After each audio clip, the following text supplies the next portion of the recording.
Saya Puan Marani, NPM 1902040069 dari kelas 4B Pagi Prodi Pendidikan Bahasa dan Sastra Indonesia di Universitas Muhammadiyah Sumatera Utara. Di sini saya akan membuat video untuk memenuhi salah satu tugas mata kuliah kajian kurikulum dan perencanaan pembelajaran Bahasa dan Sastra Indonesia yang diampu oleh Ibu Sri Listiani Ija, SPD FPD. Di sini saya akan menjelaskan materi nomor 1, yaitu tentang peranan kurikulum dan peranan guru dalam pengembangan kurikulum. Di sini saya akan menjelaskan apa itu peranan kurikulum. Peranan kurikulum dalam pendidikan formal dan non-formal memiliki peranan yang sangat penting untuk mencapai tujuan pendidikan tertentu. Terdapat 3 peranan yang sangat penting, yaitu peranan konservatif, kedua peranan kreatif, ketiga peranan kritis dan evaluatif. Sini saya akan menjelaskan yang pertama, yaitu peranan konservatif. Menekankan bahwa kurikulum itu dapat dijadikan sebagai sarana dan tanggung jawab sekolah sebagai suatu lembaga pendidikan untuk mewariskan nilai-nilai dan budaya yang dianggap masih relevan dengan masa kini kepada generasi muda, yakni siswa. Sebagai lembaga sosial sekolah diharapkan dapat mempengaruhi dan membina perilaku siswa sesuai dengan nilai-nilai sosial yang ada di masyarakat. Siswa perlu memahami dan menyadari norma-norma dan pandangan hidup masyarakatnya, sehingga ketika mereka kembali ke masyarakat, mereka dapat menjunjung tinggi dan perilaku sesuai dengan norma-norma tersebut. Adapun peran konservatif kurikulum yang lain, yaitu melestarikan berbagai nilai budaya sebagai warisan masa lalu. Contoh, misalnya seorang guru mampu memberi pengaruh positif serta membina perilaku para peserta didik sesuai dengan nilai-nilai sosial yang ada di lingkungan masyarakatnya, sehingga para peserta didik mampu berinteraksi dengan lingkungan masyarakatnya. Dan yang kedua, peranan kreatif. Peranan kreatif itu yaitu memiliki tanggung jawab dalam pengembangan hal-hal baru sesuai dengan tumbuhan zaman.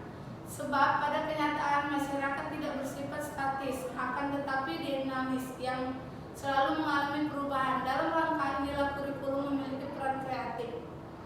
Peran kurikulum harus mampu menjawab setiap tantangan sesuai dengan perkembangan dan kebutuhan masyarakat yang cepat berubah. Dalam peran kreatifnya, kurikulum harus mengandung hal-hal baru sehingga dapat membantu siswa untuk dapat mengembangkan setiap potensi yang dimilikinya agar berperan aktif dalam kehidupan sosial masyarakat yang senantiasa bergerak maju secara dinamis. Contohnya seperti setiap kurikulum yang digunakan harus mengandung hal-hal yang bisa membantu siswa dengan potensi yang mereka miliki demi memperoleh pengetahuan yang baru, kemampuan baru, serta memikirkan baru yang mampu diterapkan dalam kehidupannya. Dan yang ketiga, peranan kritis dan evaluatif, yaitu tidak setiap nilai dan budaya lama harus tetap dipertahankan. Hal ini dikarenakan nilai dan budaya yang sudah lama tidak lagi sesuai dengan tuntutan perkembangan masyarakat. Namun ada kalanya nilai dan budaya baru itu tidak sesuai dengan nilai-nilai lama yang masih relevan dengan keadaan dan tuntutan zaman. Dengan demikian, kurikulum berperan untuk menyeleksi nilai dan budaya mana yang perlu dipertahankan dan nilai atau budaya baru yang mana yang harus dimiliki siswa. Dalam rangka inilah prakritis dan evaluatif kurikulum diperlukan. Kurikulum harus berperan dalam menyeleksi dan mengevaluasi segala sesuatu yang dianggap bermanfaat untuk kehidupan siswa. Di sini saya akan menjelaskan peran guru dalam pengembangan kurikulum. Dibagi menjadi 4. Yang pertama, guru sebagai implementers, yang kedua guru sebagai adapters, dan yang ketiga guru sebagai developers, dan yang keempat guru sebagai researchers. Sebelum saya akan menjelaskan peran guru dalam pengembangan kurikulum, saya akan menjelaskan tentang pengertian peran itu sendiri. Peran guru adalah tindakan guru yang diharapkan orang lain terhadap seorang dalam mengajar dan mendidik siswanya. Pengertian pengembangan kurikulum adalah suatu kegiatan pembelajaran yang menghasilkan alat atau cara baru dalam kegiatan proses belajar mengajar tersebut. Dilakukan berbagai penyempurnaan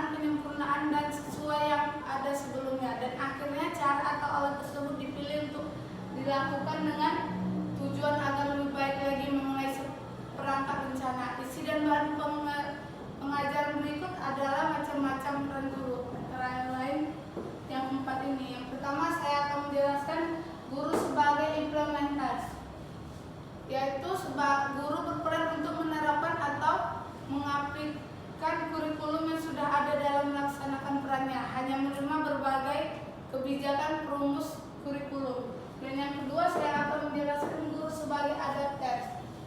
Guru lebih dari sebagai pelaksanaan kurikulum, akan tetapi juga sebagai penyelaras kurikulum dengan karakteristik dan kebutuhan siswa dan daerah. Dalam fase ini, guru diberi kewenangan untuk menyesuaikan kurikulum yang sudah ada dengan karakteristik sekolah dan kebutuhan lokal. Kapan waktunya dan hal-hal teknis lainnya seluruhnya dibentukkan oleh guru. Dan yang ketiga, saya akan menjelaskan guru sebagai developers. Seorang guru memiliki kewenangan yang lebih luas dalam menyusun kurikulum. Guru sebagai developer bukan hanya memiliki peran dalam menentukannya, tujuan dan isi pelajaran yang akan disampaikan, namun juga dapat menentukan strategi yang akan dikembangkan serta bagaimana mengukur keberhasilannya melalui pemilihan alat evaluasi untuk pencapaian hasil belajarnya. Dan di sini saya akan menjelaskan yang terakhir, yaitu guru sebagai researcher. Peran seorang guru yang dilaksanakan sebagai bagian dari tugas profesional. Guru yang memiliki tanggung jawab dalam meningkatkan